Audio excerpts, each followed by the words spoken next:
سورہ مومنون آیت نمبر 64۔ اعوذ باللہ من الشیطان الرجیم، بسم اللہ الرحمن الرحیم۔ حتی اذا اخذنا مترفیہم بالعذاب اذا هم یجأرون لا تجأروا اليوم انکم منا لا تنصرون قد كانت آیاتی تتلی علیکم فکنتم علی اعقابکم تنکصون مستکبرین بہ سامرا تہجرون افلم یدبروا القول ام جاءہم ما لم یأت آباءہم الاولین ام لم یعرفوا رسولہم فہم لہ منکرون ام یقولون بہ جنہ بل جاءهم بالحق وأكثرهم للحق كارهون ولو اتبع الحق أهواءهم لفسدت السماوات والأرض ومن فيهن بل أتيناهم بذكرهم فهم عن ذكرهم معرضون أم تسألهم خرجا فخراج ربك خير وهو خير الرازقين وإنك لتدعوهم إلى صراط مستقيم وَإِنَّ الَّذِينَ لَا يُؤْمِنُونَ بِالْآخِرَةِ عَنِ الصِّرَاطِ لَنَاكِبُونَ وَلَوْ رَحِمْنَاهُمْ وَكَشَفْنَا مَا بِهِمْ مِنْ ضُرٍّ لَلَجُّوا فِي طُغْيَانِهِمْ يَعْمَهُونَ۔ صدق اللہ العظیم۔ حَتَّى إِذَا أَخَذْنَا مُتْرَفِيهِمْ بِالْعَذَابِ إِذَا هُمْ يَجْأَرُونَ، یہاں تک کہ جب ہم نے اس بستی کے بڑے لوگوں کو، صاحب مال صاحب اقتدار لوگوں کو پکڑا عذاب میں، تو پھر وہ گڑ گڑانے لگے۔ لا تجأروا اليوم، اس گڑ گڑانے کا جواب یہ ہے کہ اب ایسے تضرع اور آوزاری مت کرو۔ انکم منا لا تنصرون، ہماری طرف سے تمہاری کوئی مدد نہیں کی جائے گی۔ قد كانت آیاتی تتلی علیکم فکنتم علی اعقابکم تنکصون، تمہیں تو ہماری آیات پڑھ کے سنائی جاتی تھیں، تو جب بھی ایسا موقع آتا تم اپنی ایڑیوں کے بل گھوم جاتے اور بھاگ جاتے پیٹ موڑ کے۔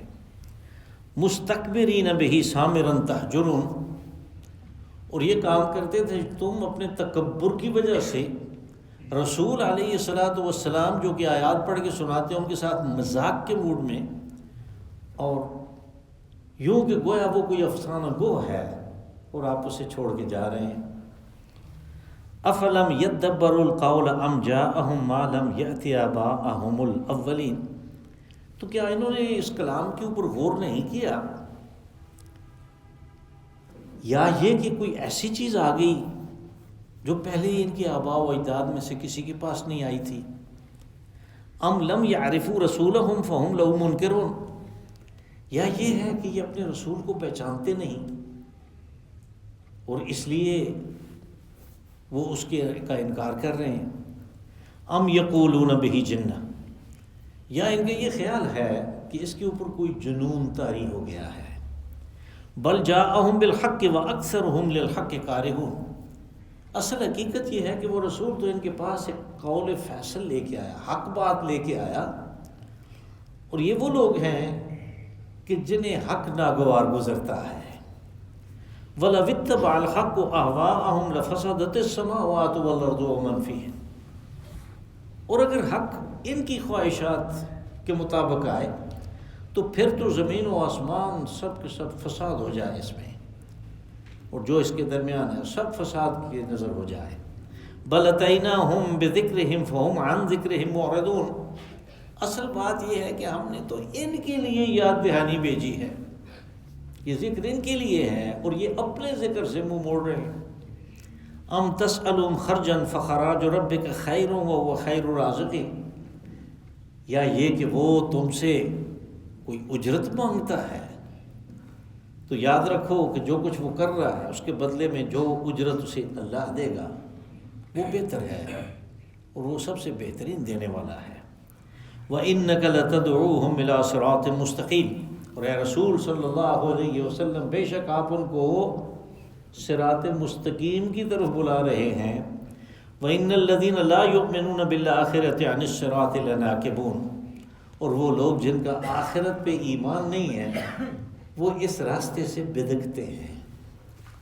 وَلَوْ رَحِمْنَاهُمْ وَكَشَفْنَا مَا بِهِمْ مِنْ ضُرٍّ لَلَجُّوا فِي طُغْيَانِهِمْ يَعْمَهُونَ، اور اگر ہم ان کے اوپر رحم کریں اور جو ان کو کوئی تکلیف پہنچی ہوئی ہے اس کو دور کریں، تو یہ پھر اسی اپنی سرکشی میں اٹک کے رہ جاتے ہیں جیسے کوئی اندھا بھٹک رہا ہوتا ہے۔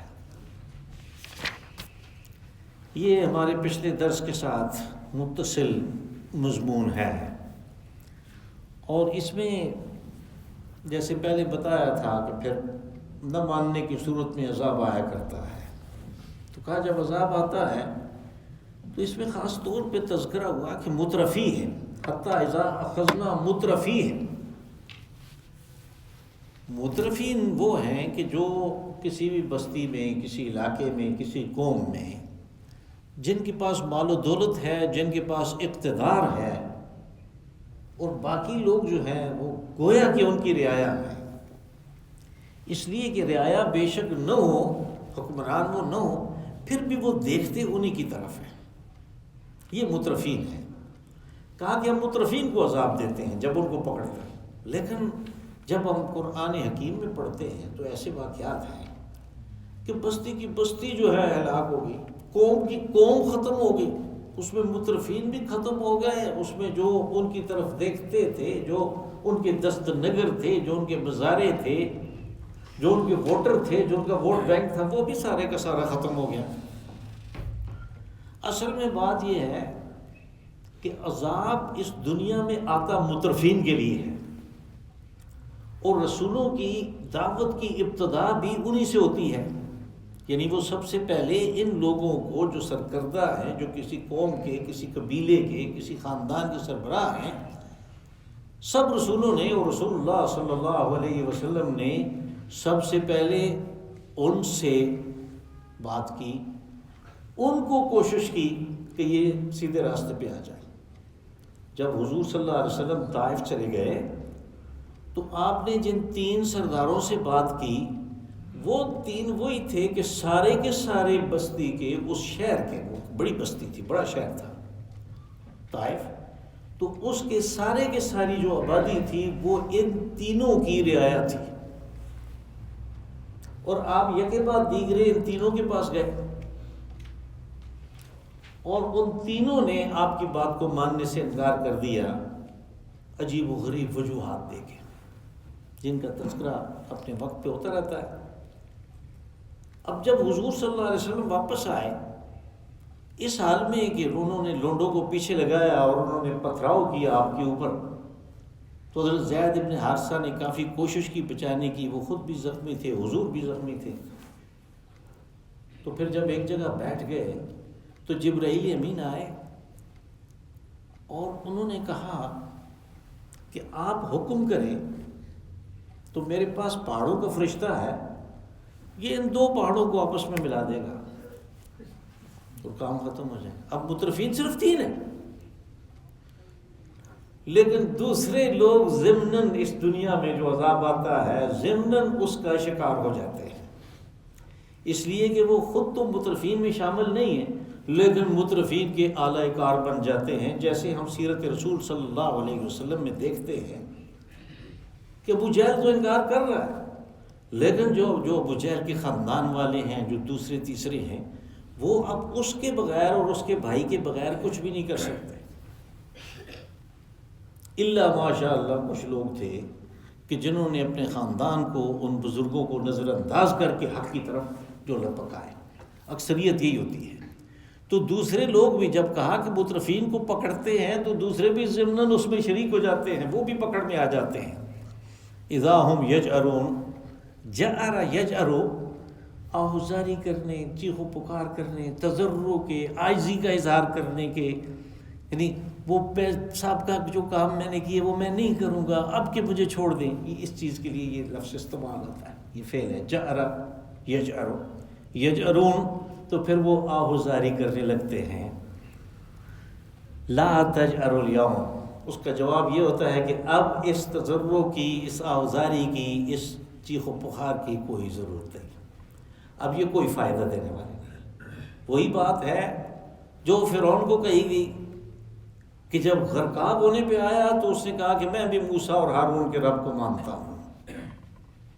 کہا الآن وقد عصیت من قبل وکنت من المفسدین، اب مانتے ہو جب بہت آنکھوں کے سامنے دیکھی ہے، پہلے تو تم انکار کر رہے تھے. تو اس کی وہ چیخ و پکار، اس کا وہ ماننا جو قرآن حکیم بتاتا ہے، اس نے اپنی زبان سے کہا، وہ ماننا بھی قبول نہیں ہوا کہ وہ یہ لا تجروا اليوم، اب انکار کر، اب آہوزاری کرنے کی ضرورت نہیں ہے، اس کا کوئی فائدہ نہیں. انکم منا لا تنصرون، اس آہوزاری کے نتیجے میں میری طرف سے، ہماری طرف سے تمہاری کوئی مدد نہیں ہوگی. اب یہ وہ وقت ہے کہ جب جن کے اوپر عذاب آیا ہوا ہے انہیں پتہ ہے کہ سوائے اللہ کے اور کوئی بھی نہیں ہے، دوسرا کوئی بھی نہیں ہے جو اللہ کے فیصلے کو رکوا سکے، مؤخر کرا سکے، اس میں کوئی ترمیم کروا سکے. یہ ان کو بھی پتہ ہے، اس لیے صرف یہ کہا کہ ہماری طرف سے تمہاری کوئی مدد نہیں ہے، اور تو کوئی، ان کو بھی پتہ ہے مددگار کوئی نہیں ہے، ان کو بھی پتہ ہے. قد کانت آیاتی تتلی علیکم فکنتم علی اعقابکم تنکصون، یہ اس کی وجہ بتائی کہ تمہارے پاس تو ہمارے رسول آئے، ہمارے نبی آئے، تتلی علیکم آیاتی، جو تمہیں آیات پڑھ کے سناتے تھے، جو تمہیں اللہ کا کلام سناتے تھے، اللہ کا پیغام تم تک پہنچاتے تھے کہ وہ تم سے کیا چاہتا ہے. لیکن تم جب بھی یہ بات ہوتی تھی کسی مجلس میں، جب وہ آئے نبی یا رسول آئے، علی اعقابکم تنکصون، نکصا بھاگنے کو کہتے ہیں، عقاب عقب کہتے ہیں ایڑی کو. تو اردو میں بھی یہ محاورہ استعمال ہوتی ہے، ایڑیوں کے بل گھوم جانا، یعنی بالکل یو ٹرن ایسا لینا کہ وہ پہلے والی بات ختم، نیا شروع ہو گیا کام. اس کو میں نہیں سنتا ہوں، میں سنتا ہی نہیں اس کلام کو. ایڑیوں کے بل گھوم گئے اور بھاگ گئے. مستکبرین بہ سامرا تہجرون، اور یہ کیا تم نے تکبر کی وجہ سے. اب اس میں استکبار کہاں سے آیا کہ رسول علیہ الصلوۃ والسلام، جو بھی رسول ہیں، جب وہ اللہ کا پیغام پہنچا رہا ہے اور یہ کہتا ہے مجھے اس کی ضرورت نہیں ہے، اس سے بڑا اور تکبر کیا ہوگا؟ یہ بہت بڑا تکبر ہے، اور یہ تکبر اصل بنیاد ہے اس انکار کی. لیکن اس کے ساتھ ایک اور چیز شامل ہوگی، مستکبرین کی بات جو با ہے، بہی ضمیر مجرور کے ساتھ، یہ بات بتاتی ہے کہ اس مستکبرین میں کچھ اور بھی شامل ہے، اور وہ ہے استہزاء، وہ ہے ٹھٹھا مخول. آگے اس ٹھٹھے مخول کی تفسیر ہے. مستکبرین بہی، بہی میں جو ضمیر مجرور ہے اس کا مرجع رسول ہے، اگرچہ وہ یعنی کلام کے اندر ایک لفظ کے طور پہ نہیں آئے، لیکن فحوائے کلام سے وہ بالکل متبادر ہے. یہ بات تتلا علیکم جب آیا تو تتلا علیکم وہ رسول اس کے فاعل ہیں، وہ پڑھ کے سناتے ہیں. اس لیے مستکبرین بہی، رسول کے ساتھ مذاق کرتے ہوئے، تکبر کرتے ہوئے تم نے کیا کیا؟ تم الٹے پاؤں گھوم گئے سامرن، یہ سمجھتے ہوئے کہ یہ کوئی افسانہ گو ہے. سامرن تہجرون، ہجرت اسی سے ہے، یعنی اس کو چھوڑ دیا. اس کو چھوڑ کے تم نے یہ سمجھا کہ وہ کوئی افسانہ گو ہے، افسانے سنا رہا ہے تمہیں. اب اس میں ہمیں یہ بات یاد رکھنی چاہیے کہ یہ بھی ایک بہت بڑا جو ہے نا، مترفین جو اپنے آپ کو بڑے دانا کہتے تھے، وہ لال بجکڑ جو تھے، وہ قرآن حکیم کے اوپر یہ اعتراض کرتے تھے کہ اس میں ہے کیا؟ پرانے لوگوں کی، پرانی قوموں کے قصے، واقعات، کہانیاں، اساطیر الاولین. یہاں اسی کی طرف اشارہ. سامرن افسانہ گو، تہجرون تم اس کو چھوڑ دیتے ہو کہ افسانے تو ہم نے پہلے سے سنے ہوئے ہیں، ہمیں اس کی ضرورت نہیں ہے. افلم یدبروا القول ام جاءہم ما لم یأت آباءہم الاولین. اب اس کے بعد یہ چند ایک آیتیں جو ہیں، یہ سب استفہام سے، سوال سے شروع ہو رہی ہیں، اور ان سوالوں کے جواب جو ہیں وہ اصل میں اس کے اندر ہی موجود ہیں. جب یہ کہا کہ افلم یدبروا القول، القول سے مراد قرآن پاک ہے، یعنی کیا انہوں نے کلام کے اوپر غور نہیں کیا، تدبر نہیں کیا؟ اب یہ ان کو اس لیے کہا جا رہا ہے مکہ والوں کو کہ وہ سارے لوگ اس چیز کو سمجھتے تھے کہ یہ انسانی کلام نہیں ہے، انسان اس قسم کا کلام نہیں پیش کر سکتا اپنے مضامین کے اعتبار سے، اپنے یعنی جو اس کا نظم ہے اس کے اعتبار سے، اپنے الفاظ کے انتخاب کے استعمال سے، اور مختلف وجوہات سے کہ جیسے اس کے اندر مضامین ہیں، یہ انسانی کلام نہیں ہے۔ ان میں سے اکثریت کی یہ رائے تھی، یا وہ لوگوں کو ورغلانے کے لیے یہ بات کہتے تھے کہ ان کے اوپر ایک جن کا سایہ ہے جو بہت بڑا شاعر ہے، بہت بڑا صاحب کلام ہے، وہ ان کو القاء کرتا ہے۔ اور اسی حوالے سے یہ جو مجنون کا لفظ استعمال ہوتا ہے نا، کہ انہوں نے مکہ والوں نے رسول اللہ صلی اللہ علیہ وسلم کو مجنون کہا، یہ جن سے ہی مفعول ہے مجنون، کہ جن کا سایہ ہو گیا ان کے اوپر، تو وہ ان کو وہ کلام القاء کرتا ہے، وہ ہمیں سناتے ہیں۔ تو کیا انہوں نے اس کلام کے اوپر غور نہیں کیا کہ یہ کسی انسان کا تو نہیں ہے؟ یہ تو انہیں پتہ ہے کہ جن کا بھی ہو سکتا ہے، یہ کسی جن کا بھی کلام نہیں ہے، کسی انسان کا بھی کلام نہیں ہے۔ اور وہ اس بات کو سمجھتے تھے، ہمیں روایات میں یہ چیز ملتی ہے کہ ان کے مختلف لوگ وہ باقاعدہ اس کو سننے کے لیے رات کے وقت نبی صلی اللہ علیہ وسلم کے گھر کے باہر کان لگا کے کھڑے ہوتے تھے، اور بعض اوقات تو انہوں نے ایک دوسرے کو پکڑ بھی لیا کہ یہ کیا کر رہے ہو۔ لیکن وہ چونکہ اس قسم کے لوگ تھے کہ ان کے ہاں اچھے کلام کی بہت قدر تھی، تو وہ ایک اچھا کلام تھا، صرف اس لیے نہیں مان رہے تھے کہ ہم ان کی بات کو مان کے ان کے پیروکار بن جائیں، ان کو اپنا سربراہ مان لیں، یہ نہیں ہو سکتا۔ بس ان کے یعنی سوال کا جواب تو موجود ہے کہ غور تو انہوں نے کیا ہوا ہے کہ یہ انسانی اور جنوں کا کلام نہیں ہے۔ افلم یدبر القول ام جاءہم ما لم یأت آباءہم الاولین، یا یہ کوئی ایسی چیز پیش کر رہے ہیں جو ان کے آباء و اجداد میں سے کسی کے پاس پہلے نہیں آئی۔ یہ اس لیے کہا جا رہا ہے کہ انہیں پتہ تھا کہ حضرت موسیٰ علیہ السلام کے اوپر کتاب اتری ہے، اور مختلف جو انبیاء تھے، حضرت ابراہیم علیہ السلام کے صحیفے ہیں، اسی طرح اور انبیاء کے صحیفے تھے، ان کے اوپر کتابیں اترتی تھی۔ کہا ان کو نہیں پتہ کہ ان کے آباء و اجداد میں سے کسی کے پاس کوئی چیز نہیں آئی؟ یعنی ان کو پتہ ہے۔ اب یہ استفہام جو ہے اس لیے ہے کہ جن چیزوں کا تمہیں پتہ ہے، آؤ پہلے اس کے اوپر بات کر لیں۔ ام یقولون بہ جنہ، یا یہ کہتے ہیں کہ اس کے اوپر جن کا سایہ ہو گیا، اور یہ بات میں بیان کر چکا ہوں۔ بل جاءہم الحق ام لم یعرفوا رسولہم فہم لہ منکرون، یا یہ ہے کہ یہ اپنے رسول کو جانتے ہی نہیں ہیں، تو اس نے جب رسالت کی بات کی تو انہوں نے انکار کرنا شروع کر دیا۔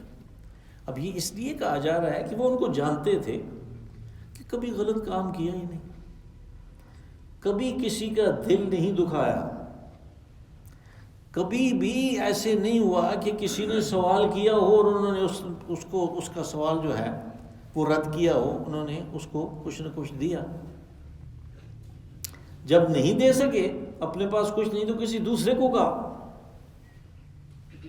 اور اسی طرح جو بیمار ہیں ان کی عیادت کرنا، جو بوڑھے ہیں ان کی خدمت کرنا، سچ بولنا، امانت دار، وہ جانتے تھے، ان کو صادق اور امین کہتے تھے۔ اس وجہ سے کہا ام لم یعرفوا رسولہم، کیا انہوں نے اپنے رسول کو جانا نہیں ہے، پہچانتے نہیں ہیں، تعارف ہوا نہیں ہے؟ تعارف تو ہے۔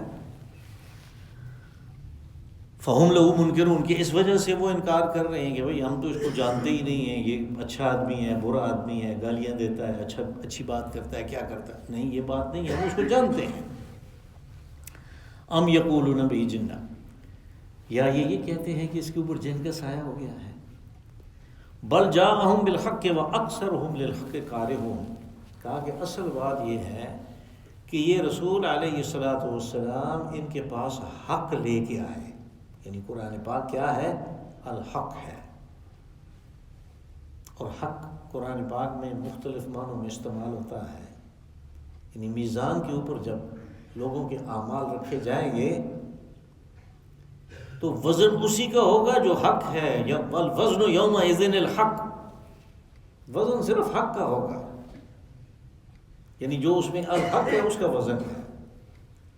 تو کہا کہ یہ تو ان کے پاس وہ چیز لے کے آئے جو الحق ہے، لیکن ان کی یہ ہے کہ جب بھی حق کو سنتے ہیں تو انہیں ناگوار گزرتا ہے. کارہون، انہیں کراہیت محسوس ہوتی ہے، ناگوار گزرتا ہے. وَلَوِ اتَّبَعَ الْحَقُّ أَهْوَاءَهُمْ لَفَسَدَتِ السَّمَاوَاتُ وَالْأَرْضُ وَمَنْ فِيهِنْ. کہا کہ اگر حق یعنی قرآن پاک ان کی خواہش کے مطابق ہوتا جیسے یہ چاہتے ہیں. اب یہ جو چاہنے کی بات ہے یہ قرآن حکیم میں دوسری جگہوں پہ یہ چیز موجود ہے. سورہ یونس میں یہ بات ہے کہ انہوں نے کہا کہ ایت بقرآن غیر ھذا او بدل ہو، کہ ہم تیری بات کو مان لیں گے، اس قرآن پاک کو چھوڑو یا اس میں یہ تبدیلی کر دو. وہ تبدیلی کیا چاہتے تھے؟ وہ تبدیلی یہ چاہتے تھے کہ ٹھیک ہے آپ کی باقی ساری بات درست ہے، صرف ہمارے ان کے یہ جو لات و منات و عزا ہیں اور دوسرے جو بت ہیں ان کے لیے اس میں گنجائش پیدا کر. ہم تیری اس اللہ کو، اس کو رب ماننے کے لیے تیار ہیں. اب ان کے لیے گنجائش تو نکل نہیں سکتی، اس لیے کہ اس کے لیے کوئی دلیل نہیں ہے، اس کے لیے کوئی سند نہیں ہے. جو اپنے ہاتھوں سے بنائے وہ کیسے رب بن گئے؟ تو کہا کہ اگر حق جو ہے، قرآن پاک جو ہے، وہ ان کی خواہش کے مطابق اترتا تو ان کی خواہشات تو وہ ہیں کہ جن کی وجہ سے فساد برپا ہوگا. لفسدت السماوات والارض ومن فیہن، زمین و آسمان اور اس کے درمیان جو کچھ ہے اس میں فساد برپا ہو جاتا. اب یہ فساد کی کیا وجہ ہے؟ کہ اللہ نے یہ جو سسٹم بنایا ہے کائنات کا، اس میں ایک توازن رکھا ہے جس کا نام قسط ہے. اور وہ توازن جو ہے وہ اس نے انسانوں کے لیے بھی رکھا ہے کہ ان کے عقائد میں توازن ہوگا، ان کے اعمال میں توازن ہوگا تو فساد نہیں ہوگا. اور یہ توازن جو ہے یہ ہمیں متعین کرتا ہے ہمارے لیے شریعت. یوں سمجھیں کہ یہ ایک دائرہ ہے جس کے اندر گھومنے پھرنے کی ہمیں اجازت دی گئی ہے. اگر ہم باہر نکلیں گے تو یہ فساد ہے. بالکل اسی طرح جیسے اپنے مدار سے کوئی چیز نکلے، اگر سورج نکل جائے اپنے مدار سے تو یہ نظام شمسی سارے کا سارا آنے واحد میں کولیپس کر جائے گا، یہ آپس میں ٹکر جائے گا. یہ فساد ہے. انسانوں کے لیے فساد شریعت کے مدار سے نکلنا ہے، اور کائنات کے لیے فساد حق کا، قرآن پاک کا مشرکین کی خواہش کے مطابق اترنا ہے. لفسد بل اتیناہم بذکرہم فہم عن ذکرہم معرضون. کہا ہم تو ان کے پاس ان کی ذکر، ان کی یاد دہانی لے کے آئے، ان کے فائدے کے لیے. دوسری جگہ قرآن پاک میں ہے کہ ہم ذکر کہ تمہارے لیے ہم یہ لے کے آئے ہیں، اس میں تمہاری بات ہے، یعنی انسان کی بات ہے اس میں. انزلنا الیکم کتابا فی ذکرکم، کہ اس کا نفس مضمون انسان ہے. تم انسان ہو تو پھر اس کو پڑھو، اس کے اوپر غور کرو، تدبر کرو. فہم عن ذکرہم معرضون، تو یہ اپنی بات ہے ان کی، اس سے انہوں نے منہ موڑا ہوا ہے. ام تسألہم خرجا فخراج ربک خیر وهو خیر الرازقین. یا پھر اس نے کہ بدکنے کی وجہ یہ ہو سکتی ہے کہ جب بھی رسول کسی چیز کی طرف، توحید کی طرف دعوت دیتے ہیں تو ساتھ میں وہ چندہ کرتے ہیں، وہ کچھ مانگتے ہیں ان سے. خرجن یعنی جدید عربی میں تو یہ ٹیکس کے لیے استعمال ہوتا ہے، قرآن پاک میں یہ اجرت کے لیے، ہم اس کا ترجمہ اجرت کرتے ہیں. یہی لفظ اردو میں آیا تو پھر وہ خراج جو بادشاہ لیتے تھے دوسرے اپنے نمبرداروں سے اور صوبے داروں سے، اس کے لیے استعمال ہوا. تو وہ علامہ اقبال نے بھی کہا کہ مانگنے والا گدھا ہے، صدقہ مانگے یا خراج، کہ بے شک وہ خراج مانگے، ہے وہ گدھا ہی ہے۔ تو وہ خراج جو ہے وہ ٹیکس کے لیے بھی استعمال ہوا اور اجرت کے لیے بھی۔ یہاں پہ ہم اس کا ترجمہ اجرت کرتے ہیں کہ کیا رسول علیہ الصلوۃ والسلام نے اپنے اس کام کے لیے، اپنی اس محنت کے لیے، اپنی اس دن رات کو کھپانے کے لیے تم سے کوئی اجرت طلب کی ہے کہ میں تمہارے لیے کام کر رہا ہوں، تمہیں صحیح راستہ بتا رہا ہوں تو مجھے دو؟ رومال بچھایا ہے؟ نہیں، ایسی تو کوئی بات نہیں۔ فخراج ربک خیر وہو خیر الرازقین، کہا کہ جو رب کے پاس اجرت ہے اس کا کام کرنے کے لیے، اس لیے کہ یہ اللہ کا کام ہے۔ اس نے کہا واللہ یدعو الی دار السلام، کہ اللہ دار السلام کی طرف تمہیں دعوت دیتا ہے۔ اب جو دوسرا بھی دعوت دیتا ہے وہ گویا اللہ کا کام کر رہا ہے، پس اللہ اس کو اجرت دیتا ہے۔ کہا کہ جو اجرت اللہ دیتا ہے، جو تیرے رب کے پاس ہے، وہ بہتر ہے، وہ خیر الرازقین، وہ سب سے بہتر رازق ہے، سب سے بہتر رزق رساں ہے۔ وَإِنَّكَ لَتَدْعُوهُمْ إِلَىٰ صِرَاطٍ مُسْتَقِيمٍ۔ اب رسول علیہ الصلوۃ والسلام کی تسلی کے لیے ساتھ میں یہ بات بھی کہہ دی کہ آپ کے کام میں، آپ کی محنت میں، آپ کے دن رات کھپانے میں کوئی فرق نہیں ہے، آپ انہیں صراط مستقیم کی طرف لا رہے ہیں۔ اور یہ غالباً پہلے بھی میں نے 1-2 دفعہ عرض کیا کہ صراط مستقیم جب ہم کہتے ہیں اہدنا الصراط المستقیم، تو ہم اس راستے کی طرف آنا چاہتے ہیں جدھر جا کے ہم اللہ کی رضا کو پا سکتے ہیں، جنت کو پا سکتے ہیں، اور یہ مستقیم ہے، یہ سب سے چھوٹا ہے۔ اس لیے کہ جیومیٹری میں تو صراط مستقیم کی تعریف ہی یہی ہے کہ 2 نقطوں کے درمیان کم سے کم فاصلے کو صراط مستقیم کہتے ہیں، اور اگر ذرا بھی وہ منحنی اور ٹیڑھا ہو جائے گا تو وہ زیادہ ہو جائے گا۔ صراط مستقیم سب سے شارٹ ہے، وہ سب سے چھوٹا ہے جنت میں پہنچنے کے لیے، وہ آسان ترین راستہ ہے، آپ اس کی طرف بلا رہے ہیں۔ وَإِنَّ الَّذِينَ لَا يُؤْمِنُونَ بِالْآخِرَةِ عَنِ الصِّرَاطِ لَنَاكِبُونَ۔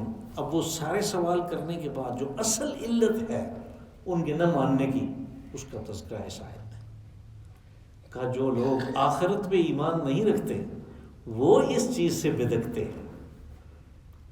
یعنی یہ اگر قرآن حکیم نے یہ کہا کہ جھوٹی گواہی دینا کبیرہ گناہ ہے،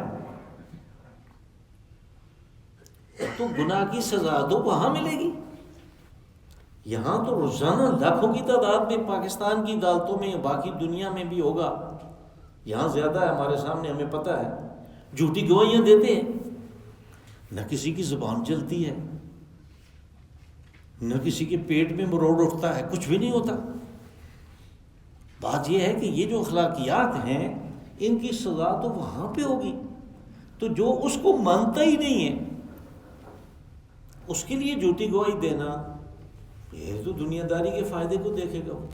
یہ اصل علت ہے کہ آخرت کو تسلیم نہ کرنا جو ہے اس کی وجہ سے یہ بدکتے ہیں کہ میں کیوں ان کی بات کو مانوں، میں کیوں اپنی آج کی جو آزادی ہے اس کے اوپر قدغن اور پابندیاں لگاؤں۔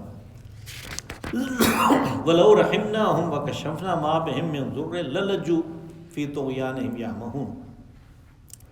یہ بات وہاں سے شروع ہوئی تھی کہ اگر ہمیں عذاب میں پکڑے ان کے مترفین کو تو پھر یہ آوزاری کریں گے۔ اب یہاں پہ اس کا دوسرا حصہ بتایا کہ اگر ہم رحم کریں، ان کے اوپر رحم کریں، اور جو تکلیف، جو سختی، جو عذاب، جو نقصان ان کو پہنچ رہا ہے اس کو دور کر دیں، تو کیا یہ مانیں گے؟ کیا نہیں، یہ مانیں گے نہیں، یہ پھر بھی اٹک کے رہ جائیں گے اپنی اسی سرکشی میں۔